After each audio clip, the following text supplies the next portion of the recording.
ഉറക്കമില്ലായ്മ പരിഹരിക്കാൻ സഹായിക്കുന്ന ഫ്രൂട്ട്: വാഴപ്പഴം, പൈനാപ്പിൾ, പേരക്ക, ചക്ക. പേരക്ക. മത്തൻ സീഡ് കഴിച്ചാൽ ഇല്ലാതാവുന്ന രോഗം: സ്കർവ്, ബെറിബറി, മരാസ്മസ്, അനീമിയ.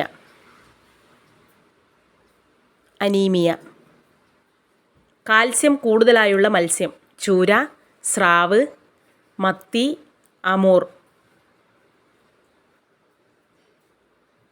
മത്തി. 100 ഗ്രാം ചീരയിൽ എത്ര കാൽസ്യം അടങ്ങിയിട്ടുണ്ട്? 190 milligram, 194 milligram, 110 milligram, 120 milligram. 194 milligram. ബീഫിൻ്റെ കൂടെ ഒരിക്കലും കഴിക്കാൻ പാടില്ലാത്തത്: പാൽ, ചായ, മോര്, സോഡ. പാൽ. സ്ട്രോക്ക് വരുന്നതിന് മുന്നേ ശരീരം കാണിച്ചു തരുന്ന അടയാളം: തലപ്പെരുപ്പ്, ഉറക്കക്കൂടുതൽ, നടക്കാൻ പ്രയാസം, പുറംവേദന. നടക്കാൻ പ്രയാസം. നെഞ്ചിലെ കഫക്കെട്ട് മാറാൻ സഹായിക്കുന്ന വസ്തു: ഗ്രാമ്പു, ജാതിക്ക, ഇഞ്ചി, ജാതിപത്രി. ഇഞ്ചി.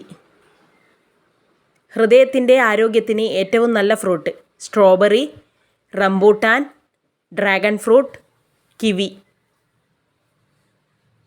Dragon fruit.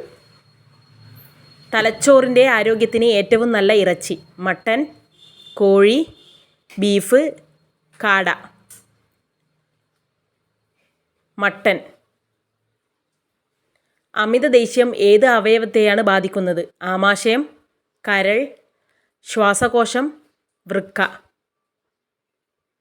കരൾ. വീടിന് മുൻവശം വച്ചാൽ ദാരിദ്ര്യം, മരണം ഉറപ്പ്: പുളിമരം, മാവ്, തുളസി, നെല്ലിമരം. പുളിമരം.